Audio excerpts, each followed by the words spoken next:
திரும்பும் மக்களால் புறநகர் பகுதியான சிங்கப்பெருமாள் கோவில் பகுதியில் கடும் போக்குவரத்து நெரிசல் ஏற்பட்டிருக்கிறது. இது தொடர்பான விவரங்களை தருவதற்காக செய்தியாளர் சூரியராஜன் இணைகிறார். சூரியராஜன், விடுமுறை முடிந்து ஊர் திரும்பும் மக்களால் சுமார் எவ்வளவு தூரத்திற்கு போக்குவரத்து நெரிசலானது காணப்படுகிறது? இதனால வாகன ஓட்டிகள் எந்த அளவுக்கு அவதியுற்றிருக்கிறாங்க?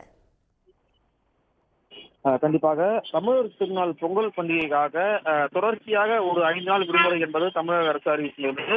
இதன் காரணமாக சென்னையில் இருக்கக்கூடிய மக்கள் தங்களுடைய சொந்த ஊரில் இந்த பொங்கல் விழா கொண்டாடுவதற்காக ஏற்கனவே சென்னையிலிருந்து வெளியேறி தென் மாவட்டத்திலே சென்றிருந்தாங்க.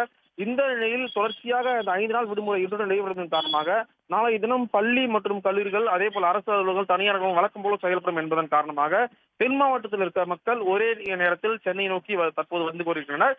குறிப்பாக சொல்ல வேண்டும் என்றால் திருச்சி, சேலம், கோவை, நெல்லை ஆகிய பகுதியில் இருக்கக்கூடிய மக்கள் சென்னை நோக்கி வருவதன் காரணமாக சென்னை புறநகர் பகுதியில் ஒரு கடுமையான போக்குவரத்து நெரிசல் ஏற்படுது.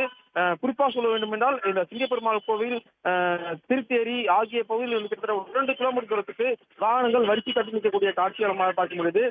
இருசக்கர வாகனங்கள் முதல் 3 சக்கர வாகனங்கள், கார், அதே போல் வேன், அரசு பேருந்து, ஆம்னி பேருந்துகள் என பல ஆயிரக்கணக்கான மக்கள் வாகனங்கள் வந்து ஒரே நேரத்தில் வந்து தென் மாவட்டத்திலிருந்து சென்னைக்கு வருவதன் காரணமாக தான் இந்த ஜிஎஸ்டி நாளத்தில் ஒரு கடுமையான போக்குவரத்து நெரிசல் ஏற்பட்டுள்ளது.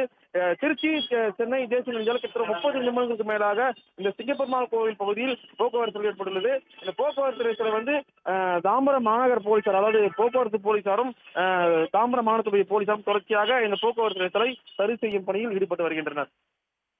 உடனுக்குடன் செய்திகளை தெரிந்து கொள்ள சன் நியூஸ் பெல் ஐகானை கிளிக் பண்ணுங்க.